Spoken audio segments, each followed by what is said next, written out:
네, 변호사는 안정된 지위에 높은 수입도 보장되는 선망의 직업입니다. 하지만 이런 기득권을 마다하고 일반 회사원보다 적은 월급을 받으면서 자신의 보람을 찾는 변호사들도 있습니다. 김필국 기자입니다. 채 정리가 끝나지 않은 사무실로 자기가 다니던 회사와 소송을 준비하는 한 여성이 찾아왔습니다. 이쪽에서는 변호사까지 선임을 해서 하니까 당황스러운 거예요, 노동자 입장에서. 의자를 건네주며 설명을 듣는 권영국 변호사의 표정엔 마치 자기 일인 듯 열정이 묻어납니다. 서울공대 81학번. 수년간의 노동운동 끝에 2번이나 복역했던 권 씨의 바람은 자신이 현장에 있었을 때의 안타까움을 후배들은 겪지 않도록 하자는 것입니다. 법원은 역시 법으로 싸워야 되는 다투는 곳이기 때문에 이 부당성을 좀 더 법적으로 잘 대변해 줄 수 있는 그런 변호사가 있으면 좋겠다는 생각을 했었죠. 권 씨와 뜻을 같이 한 변호사는 모두 5명. 이제 9명으로 늘어난 민주노총 상근 변호사는 외부 수임을 일절 받지 않기에 월 수입이 웬만한 회사원보다도 적습니다. 한 달 월급 얼마 정도 받으세요? 뭐 먹고 살 수 있습니다. 다른 변호사들처럼 돈 벌면서 편하게 살 수 있지 않냐는 반대에도 이들이 굳이 힘들고 돈 안 되는 곳을 택한 이유는 간단합니다. 법적인 지원을 많이 못 받고 있는 편이니까 제가 일을 하면서 더 많은 보람을 느낄 수 있을 것 같고요. 기득권을 버리고 현장으로 뛰어든 변호사들. 스스로 행복하다고 말하는 그들의 미소는 보는 이들의 가슴에 훈훈하게 다가옵니다. 특히 노동계에서 불만의 목소리가 컸습니다. 대체로 보면 이제 엘리트 코스를 밟았던 분들이 실제로 대법관이 되고 있기 때문에 우리의 어떤 다양한 삶의 현실 그리고 실제로 이게 노사관계가 어떤 식으로 이게 풀려나가고 또는 대립하고 이런 현상들이 있고 또 실제로 우리 현실에서 가장 아픈 노동자의 현실이 어느 곳인지 이런 부분에 대해서 이해가 굉장히 부족한 거 아니냐. 단순히 그 공장 부지와 공장 기계, 재료만을 사들였던 게 아니라 그 산미 특수항에서 그동안 생산해 오던 그 조직 이런 부분을 실질적으로 인수를 했다고 보는 것이 대부분의 어떤 평가였고요. 건물, 부동산이나 또는 기계를 사는 것이 아니라 그것은 하나의 영업을 양도하고 인수하는 것이다 라고 봤던 것이죠. 그래서 1, 2심 하급식 판결에서는 그 부분을 영업 양도로 판단을 했고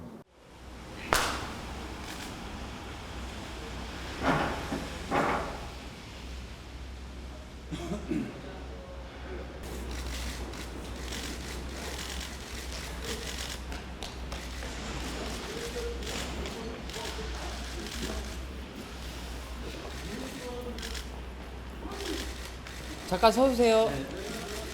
잠깐 서주세요.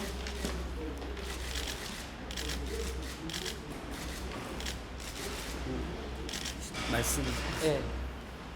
잠시만요. 론스타 임원들을 위계에 의한 공무집행방해죄로 고발하기 위해서 지금 서울중앙지방검찰청에 고발장 접수자 지금 와 있습니다. 오늘 고발 주체는 민변과 참여연대이고 그 고발의 취지는 2003년 9월 달에 그 론스타가 외환은행 주식의 51.02%를 인수했습니다. 예, 반갑습니다. 저는 그 신세계 이마트의 내부 문건을 보는 순간 드디어 올 것이 왔다라는 생각을 하게 됐습니다. 그러니까 신세계 이마트는 우리가 보통 이제 범삼성가라고 얘기를 하고 있는데 실제로 그 내부 문건을 조사한 바에 따르면 이 삼성의 그 문호조 경영 체계를 그대로 답습하고 있다는 것이 확인이 됐고 실제로 이게 문호조 경영이 아니라 반노조 경영이라고 표현하는 것이 적절합니다. 우선은 사기업이 실제로 노동조합을 못 만들게 하기 위해서 또는 있는 노동조합을 없애기 위해서 자신들의 사원, 자신들이 고용한 사원들에 대해서 일상적인 감시 체계를 가동하고 있었다는 것이 이 내부 문건을 통해서 보면 충분히 확인되고 있습니다. 지금 이제 취재를 열심히 하고 있는 기자분들에게 만약 입장을 바꿔 놓고 지금 여러분들이 소속된 회사에서 여러분들 자신에 대한 일거수일투족에 대한 모든 정보를 수집하고 감시하고 있다고 생각하면 그 회사에서 어떤 생각을 하면서 일을 할 수 있을까요? 지금 그 사기업이 헌법상에 보장되고 있는, 여기서는 단순히 이제 노동 3권의 문제가 아니라 개인이 자신이 일반적으로 행동을 할 수 있는 자유죠. 그러니까 이런 모든 행동들에 대한 감시가 이루어지고 있다는 것은 참으로 끔찍한 일이 아닐 수가 없죠. 결국 이제 우리 헌법에서 보면 가장 최고의 가치를 두고 있는 것이 인간의 존엄의 가치입니다. 그런데 이러한 감시 활동 체계가 일상화되고 있다는 것은 결국은 인간으로서의 그 가장 존중받아야 될 사생활의 영역이 모두 다 침해되고 있다는 것이고, 이것은 이 국가기관도 물론 해서는 안 되지만 사기업이 헌법 위에 지금 존재하고 있다라는 표현으로 한마디로 말씀드릴 수 있고, 결국은 헌법 질서 자체를 자기의 어떤 영업을 위해서 완전히 유린하고 있다는 것이 이 내부 문건의 결론이 아닌가라는 생각이 들고, 그래서 단순히 이것은 뭐 노동조합을 인정하냐 아니냐 하는 문제로 접근하면 오히려 문제를 축소할 수밖에 없는 이런 이제 결론에 이를 수밖에 없게 됩니다. 따라서 이것은 적어도 우리 지금 5년, 그러니까 이명박 정부가 들어선 5년 동안 이 반노동 정책이 가져온 극단적인 폐해 현상이 아닐까라는 생각이 들고, 물론 뭐 그 이전에는 없었냐라고 말을 한다면 지금은 그러한 반노동 정책에 편성한 반노조 경영들이 거의 불법 인식 없이 일상화되고 그냥 아무런 거리낌 없이 지금 자행되고 있다는 것은 참으로 놀랍기도 하고 대단히 위험한 것이다라는 말씀을 드리면서 적어도 대한민국 내에서 인간이 인간으로서의 자기의 존엄성을 가지면서 취업 활동을 하고 일을 할 수 있는 그런 사회를 지금 망가뜨리고 있다는 데 초점을 맞춰야 되지 않느냐라는 생각을 제 인사말로 드리겠습니다. 네. 고맙습니다. 그 쌍용차 희계 조작, 금감원, 적극적 은폐 증거 드러나 근거도 없고, 이게 사실은 제가 이제 저도 내용을 봤더니 이 총고정비, 현금 지출 고정비라는 것이 있으면 처음에 총고정비란이 있어야 됩니다. 얼마의 그 고정비라는 것이 지출될 것이다 라고 있어야 되는데, 거기 보면 래퍼라고 써여 있고 그냥 점점점입니다. 숫자 자체가 없어요. 완전히 엉터리 조서인 것이죠. 쌍용 자동차 기획부도 해계 조작과 이에 따른 대규모 정리해고 문제가 4년째 해결되지 않고 있다. 쌍용 자동차 정리해고 사태는 개별 기업의 문제가 아니라 지난 IMF 경제 위기 이후 나타난 외국인 투자 만능론과 주주자본주의가 결합하여 벌어진 처참한 결과를 엄축하여 보여주는 사태로 경제민주화를 달성하기 위해서는 반드시 해결돼야 될 문제이다. 쌍용 자동차와 안진회계법인이 주장하는 금감원에 제출한 소위 최종조서를 집중적으로 분석한 결과 소위 최종조서 역시 정리해고의 근거가 된 5,177억 원의 손상차손의 근거가 될 수 없는 조작된 괴문서였고, 이를 감리한 금융감독원은 의도적으로 회계 조작을 은폐한 명백한 증거가 확인된다. 소위 최종조서는 조서라고 부를 수도 없는 엉터리 문서였다.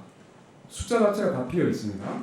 무엇보다도 소위 최종조서는 현금 지출 고정비를 1조 213억으로 과다하게 책정하여 유형자손 손상차손을 증가시켰는데, 실제 조서에 나타난 바에 따르면 현금 지출 고정비 총액도 계산되지도 않았고 차종별 현금 지출 고정비에 대한 계산 근거가 존재하지 않아 래프라고 되어 있어요. 래프.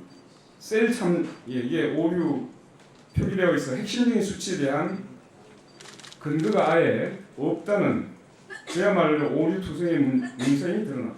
둘째, 이 나타난 수치마저 일치하지 않는 문서이다. 예를 들면 차종별 유형 자산의 사용 가치를 계산한 근거를 추적하여 보니 계산된 수치와 근거 수치가 전혀 일치하지 않는, 역시 앞뒤가 맞지 않는 문서임이 드러났고, 최종 재무제표에 5,176억 원의 7억 원의 유형자산 손상차손을 계상하기 위해서는 차종별로 계상된 손상차손을 건물, 구축물 등 계정별로 재분류하는 연결조서가 필요하다. 그런데 연결조서 자체가 존재하지 않습니다. 결국은 만들다가 만 문서 이미 최종조서였어요. 넷째, 최종 감사보고에서 나타난 유형자산에 대한 장부가액과 조서에 나타난 장부가액이 2,850억이나 차이가 나는 감사보고서의 근거가 될 수 없는 문서였습니다. 더 심각한 것은 제가 아까 간단히 설명드렸는데 이 엉터리 계문서를 금융감독원이 정밀 감리를 실시하고 무혐의 처분을 내렸습니다. 첫째, 금융감독원은 최종조서의 작성 일자, 서명, 조서의 감사 목적, 조서 체계 등 감사조서로서 형식상 구비요건도 갖추지 않은 문서에 대해서 감리를 했다고 하고 그게 문제가 없다고 면죄부를 줘버렸습니다.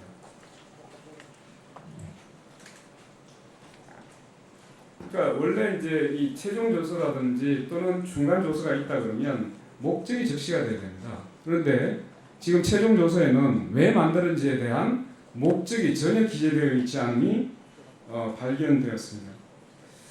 더욱 심각한 것은 금융감독원이 존재하지도 않는 수치를 스스로 창조하여 회계 조작을 적극적으로 은폐한 점이다. 이건 처음에 제가 설명을 드렸는데 뒤에 보면 그 추정치라고 해서 안진회계부이 전혀 기재하지 않은 공란에다가 금융감독원이 추정치를 자기들이 계산해가지고 기입을 하는 형태를 취하고 있는 것으로 보였습니다.